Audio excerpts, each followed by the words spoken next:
ketentuan atau syarat apa aja sih yang harus kalian penuhi kalau misalnya kalian mau lolos UMPTKIN?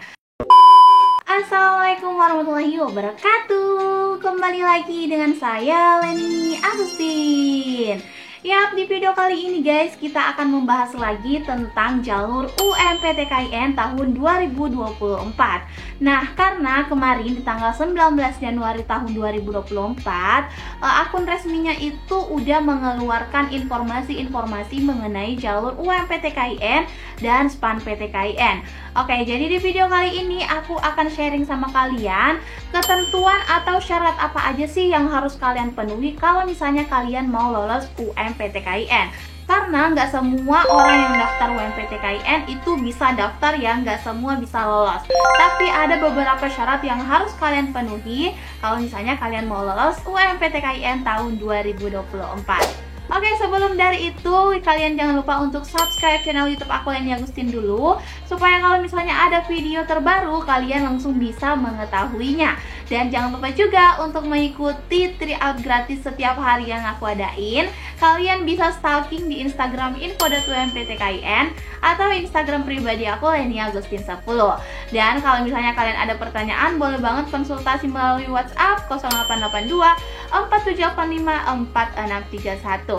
Oke deh, langsung aja mari kita nonton, ini dia videonya.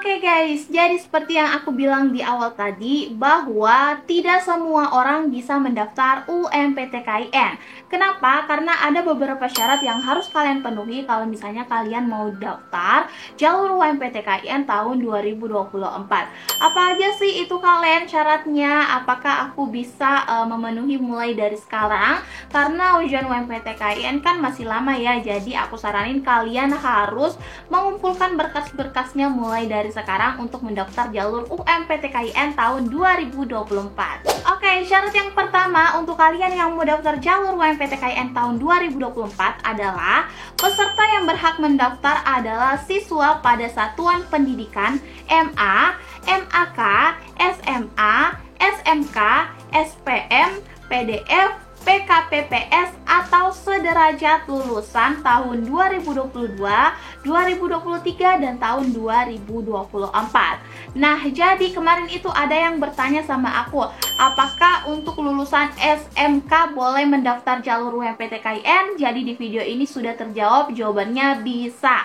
Dan UMPTKIN juga ini bisa didaftarkan oleh 3 angkatan lulusan, mulai dari tahun 2022, 2023, dan tahun 2024. Nah, jadi kemarin juga ada yang bertanya, apakah gap year bisa mendaftar jalur UMPTKIN? Jawabannya bisa, tapi hanya untuk gap year tahun 2022 dan tahun 2023 aja. Oke, jadi untuk kalian yang gap year tahun 2020, 2019, atau 2018 itu udah nggak bisa daftar jalur UMPTKIN tahun 2024.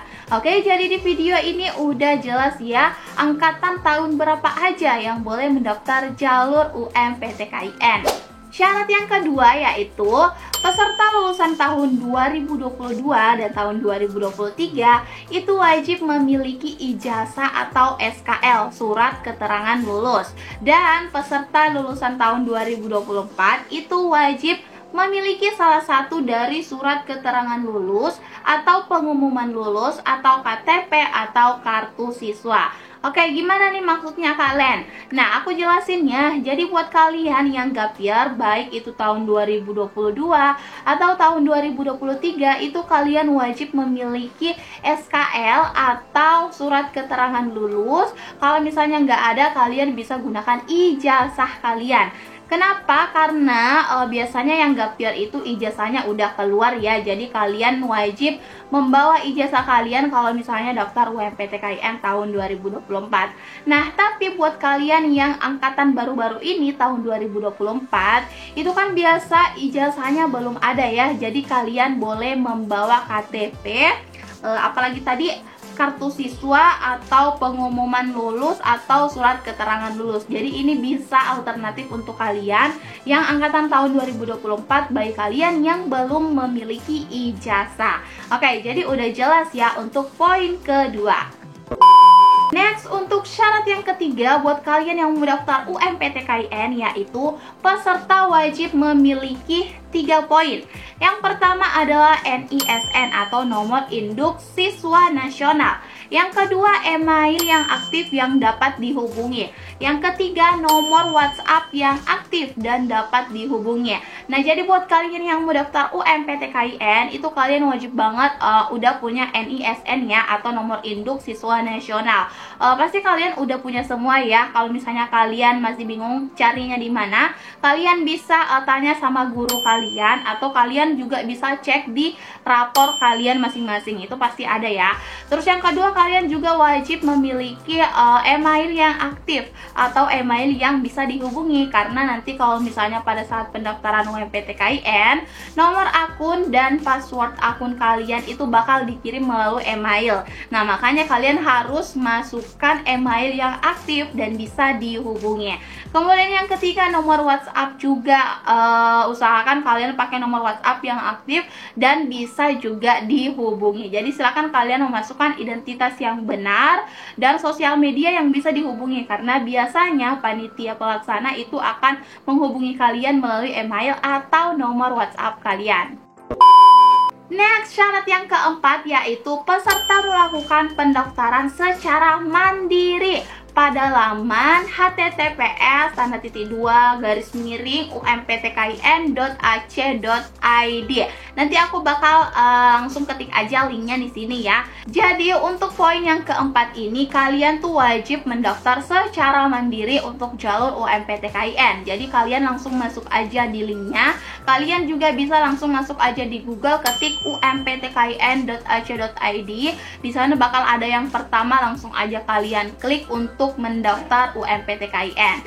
Jadi kemarin itu ada yang nanya, Kak, kalau misalnya mau daftar UMPTKIN, apakah sekolah kita yang mendaftarkan atau kita sendiri? Jawabannya, kita sendirilah. Kalian peserta sendirilah yang akan mendaftar UMPTKIN, karena untuk jalur UMPTKIN itu kita mendaftar secara mandiri ya, tanpa didaftarkan oleh orang lain, apalagi oleh sekolah. Selanjutnya poin yang kelima yaitu peserta melakukan pembayaran biaya pendaftaran melalui bank yang ditetapkan oleh panitia nasional.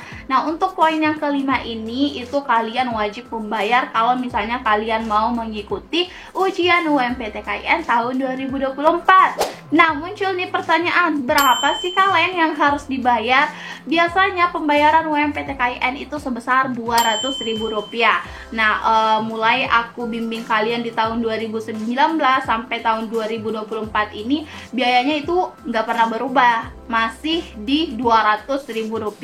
Nah, jadi kalau misalnya kalian mau daftar UMPTKIN, kalian persiapkan budget kalian mulai dari sekarang. Terus pendaftarannya gimana nih Kak Wen? Nanti aku bakal bikin tutorialnya ya, langsung untuk pembayaran UMPTKIN kalau misalnya udah dibuka. Poin yang keenam, next selanjutnya yaitu peserta memilih maksimal 3 program studi di PTKIN atau PTN. Nah, jadi untuk jalur UMPTKIN itu kalian bisa memilih 3 jurusan atau 3 program studi di perguruan tinggi keagamaan Islam negeri atau di PTN, perguruan tinggi negeri. Nah, jadi untuk jalur UMPTKIN ini hanya tertuju untuk 3 bentuk kampus ya. Yang pertama UIN, Universitas Islam Negeri, yang kedua IAIN, Institut Agama Islam Negeri, dan yang ketiga STAIN, Sekolah Tinggi Agama Islam Negeri. Nah, jadi UMPTKIN khusus untuk 3 kampus ini aja. Terus untuk memilih jurusannya itu kalian juga bisa pilih 3 dengan kampus yang berbeda boleh, kampus yang sama juga boleh. Yang penting kalian pilih 3 program studi. Misalnya nih, aku mau milih kampus IAIN Parepare, aku mau pilih ketiganya kampus IAIN Parepare. Jurusan yang pertama misalnya kayak manajemen, jurusan yang kedua tadris matematika, jurusan yang ketiga pendidikan bahasa Arab misalnya. terus semua kampusnya yain pare-pare itu boleh. Terus kalau misalnya kalian mau pilih kampus yang berbeda-beda dari ketiganya ini juga boleh. Pokoknya kalian wajib memilih 3 program studi atau jurusan. Next, poin yang ketujuh yaitu peserta memilih PTKIN atau PTN titik lokasi ujian. Maksudnya gimana nih Kak? Nah, jadi kalian para peserta UMPTKIN itu diberi kebebasan untuk memilih kalian mau ujiannya di mana. Jadi bagus banget kan kalau misalnya kalian mau pilih lokasi yang terdekat dari rumah kalian, itu boleh banget. Nah, jadi kemarin ada yang bertanya nih, kalau misalnya aku mau kuliah di kampus A, apakah aku harus ujian di kampus A juga? Jawabannya tidak perlu ya. Jadi kalau misalnya kalian mau kuliahnya di kampus A itu terlalu jauh, kalian bisa memilih titik lokasi ujian yang terdekat dari rumah kalian. Karena pada saat pendaftaran UMPTKIN itu kalian bisa memilih lokasinya. Jadi silakan kalian pilih lokasi ujian yang terdekat dari rumah kalian. Jadi kalian gak repot pergi jauh-jauh untuk mengikuti ujian UMPTKIN tahun 2024. Next, yang ke-8 atau terakhir, poin terakhir ya. Pendaftaran peserta dinyatakan selesai apabila peserta telah melakukan finalisasi pendaftaran. Nah, jadi untuk pendaftaran UMPTKIN itu bakal selesai kalau misalnya kalian udah finalisasi ya. Jadi ada beberapa tahap yang harus kalian penuhi untuk menyelesaikan pendaftaran UMPTKIN. Yang pertama tadi kalian harus login, yang kedua kalian harus memasuki identitas kalian, terus pembayaran, terus memilih lokasi, dan yang terakhir adalah finalisasi pendaftaran. Jadi kalian harus catat poin-poin yang udah aku sebutin di awal supaya kalian tercatat sebagai pendaftar UMPTKIN tahun 2024. Yap, itu dia guys tadi ketentuan dan syarat-syarat yang harus kalian penuhi kalau misalnya kalian mau mendaftar jalur UMPTKIN tahun 2024. Gimana nih, apakah kalian masih ada kendala, kebingungan, atau pertanyaan yang harus kalian tanyakan? Boleh banget kalian langsung ketik aja di kolom komentar, nanti aku bakal jawab. Tapi kalau misalnya pertanyaannya masih banyak di antara kalian yang bingung, aku bakal bikinin kalian video supaya penjelasannya itu lebih jelas. Oke, sekian untuk video hari ini guys. Jangan lupa untuk subscribe channel YouTube aku Leni Agustin, karena kalau misalnya kalian subscribe, aku juga tentunya lebih semangat ya untuk membuatin kalian video. Jangan lupa juga untuk follow Instagram info.umptkin dan Instagram aku Leni Agustin 10, karena di sana kita sering mengadakan tryout gratis dan aku ngejawab pertanyaan-pertanyaan kalian melalui story aku. Jadi kalian bisa banget stalking Instagram aku. Terus kalian juga boleh save nomor WhatsApp aku ya di 0882 478 4631. Sekian, wassalamualaikum warahmatullahi wabarakatuh.